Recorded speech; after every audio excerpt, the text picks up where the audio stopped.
बिस्मिल्लाहिर्रहमानिर्रहीम। स्टूडेंट्स, आज हमने पढ़ना है गोल्जी अपरेटस के बारे में। तो Golgi apparatus Italian biologist Camillo Golgi ने 1898 में डिस्कवर किया था। अब इसको इंट्रोडक्शन किया है। इसको पोस्ट ऑफिस ऑफ सेल कहा जाता है, यानी कि सारे पैगामात यहाँ आते हैं, यहाँ से आगे ट्रांसपोर्ट होते हैं। अब इसका नेम साइंटिस्ट के नेम पर रखा गया है और ये सब के सब यूकेरियोट्स में पाया जाता है। और ये ज़्यादा अबंडेंट कहाँ है? ग्रैनुलर सेल्स में, यानी कि ऐसे सेल्स जो स्क्रीटिंग करते हैं। अब डिक्टियोस प्लांट्स में इसका नाम है डिक्टियोजोम्स, ठीक है, डिक्टियोजोम्स। अब इसका स्ट्रक्चर क्या है? ये कहते हैं फ्लैट स्टैक्स है, ढेर लगी हुई है, फ्लैटेंड फ्लैट मेम्ब्रेन बाउंड सैक्स की, ऐसे सैक्स है फ्लैट, उनका ढेरी को कहते हैं सिस्टर्नी, ठीक है। अब एक सिस्टर्नी होगा ना, एक सिस्टर्नी, तो उनके सैक्स बनते जाएंगे तो वो गोल्जी बॉडी बन जाएगा। अब फ्लैटन सैक्स लाइक बॉडी, सिर्फ ये एक सैक लाइक बॉडी होगी तो उसको गोल्जी बॉडी। और जब इस तरह की ढेरी बन जाएगी, स्टैक्स हो जाएगा, तो उसको गोल्जी अपरेटस। और जब इसके साथ ये वेजिकल आ जाएगा, सिंगल मेम्ब्रेन बाउंड वेजिकल्स, तो उसको क्या कह देंगे? Golgi vesicles. अब उससे क्या है? If linked vesicle has height. अब जो लिंक्ड वेजिकल है ना, उसका फेट क्या है? इनसाइड, उसकी किस्मत अंदर की तरफ बननी है। अब if linked vesicle has hydrolytic enzyme, it is called primary lysosomes. जब उसके पास हाइड्रोलाइटिक एंजाइम है ना, मतलब उससे अभी डाइजेशन स्टार्ट नहीं की, तो उसको कहेंगे प्राइमरी लाइसोसोम्स। अगर if link with transported via exocytosis, जब वो ट्रांसपोर्ट हो जाए एक्सोसाइटोसिस के थ्रू, तो उसको कहते हैं सेक्रेटरी वेजिकल्स। और उसका फेट क्या होता है? आउटसाइड। उसके हम आ जाते हैं, ये क्या है? Cup of T place on the nucleus, यानी कि न्यूक्लियस पे जब कप ऑफ टी पड़ा हो, उसकी तरह गोल्जी अपरेटस होता है। अभी carbohydrate synthesise with organelles, photosynthesis होती है क्लोरोप्लास्ट में।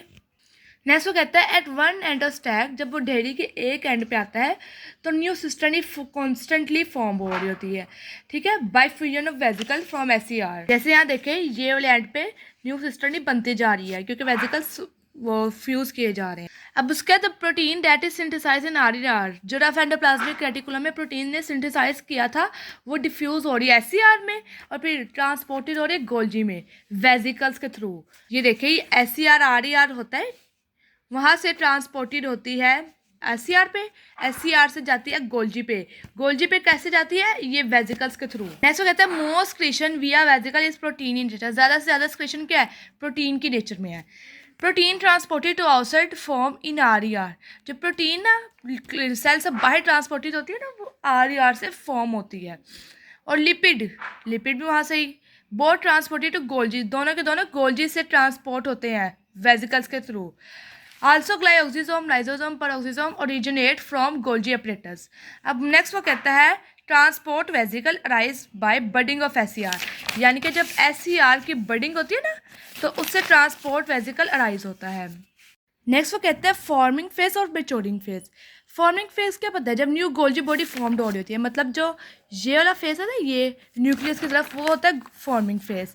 और ये ऑल इज ब्रोकन, जब ऊपर जाते जाते दूसरी टूटती जाती है, तो वो मेच्योरिंग फेज होता है। ये कब होता है? बर्ड ऑफ क्यू जैसे होता है। ये सिस गोल्जी कहते हैं, इसको ट्रांस गोल्जी कहते हैं। इसका आउटर फेज है और ये इनर फेज है। बिकॉज हम देखते हैं कप ऑफ टी, ठीक है, ये कन्वेक्स है और ये कनकेव है। Inner membrane on the side of plasma membrane, ये प्लाज्मा मेम्ब्रेन की तरफ इसका चेहरा होता है और इसका न्यूक्लियस की तरफ होता है। इसका फंक्शन है मॉडिफिकेशन ऑफ बायोमोलिक्यूल, जैसे कार्बोहाइड्रेट्स का ग्लाइकोप्रोटीन, ग्लाइकोलिपिड, ग्लाइकोसाइलेशन भी इसका फंक्शन है। सेल्स की स्क्रीशन, तो ये तो बहुत इंपॉर्टेंट एमसीक्यू है, जहाँ सेल की स्क्रीशन लिखा हुआ आता है इसका मतलब ये क्या है? गोल्जी से रिलेटेड है। In bacteria when Golgi is absent then mesosomes function instead of it, ठीक है। तो सबसे पहले आता है आर, फिर एससीआर, फिर फॉर्मिंग फेज है, फिर मैच्योरिंग फेज और then outside to the cell. Plants में सेल प्लेट, सेल वॉल की फॉर्मेशन करता है, सेल प्लेट बनाता है। साइटोकिनेसिस करता है फ्रेगमोप्लास्ट के थ्रू, जैसे कि हम माइटोसिस में पढ़ते हैं कि वो वेजिकल्स ओरिजिनेट होते हैं गोल्जी से एंड देन यहाँ ट्रांसपोर्टेड होते हैं। और सेल वॉल की फॉर्मेशन भी करता है। और एनिमल्स में लाइजोसोम की फॉर्मेशन भी गोल्जी करता है। और प्लांट सेल में during cell division Golgi complex give rise to vesicle which contain cell wall synthesise material. फिर एट साइटोकिनेसिस वो गोल्जी वेजिकल्स क्या करते हैं? इक्वेटर, सेल के इक्वेटर में अरेंज होते हैं, फ्यूज होकर क्या बनाते हैं? फ्रेगमोप्लाज्म। फैगोसाइटोसिस में क्या होता है? WBCs और ओस्टियोक्लास्ट। मिलते हैं नेक्स्ट टॉपिक के साथ, तब तक के लिए अल्लाह हाफिज़।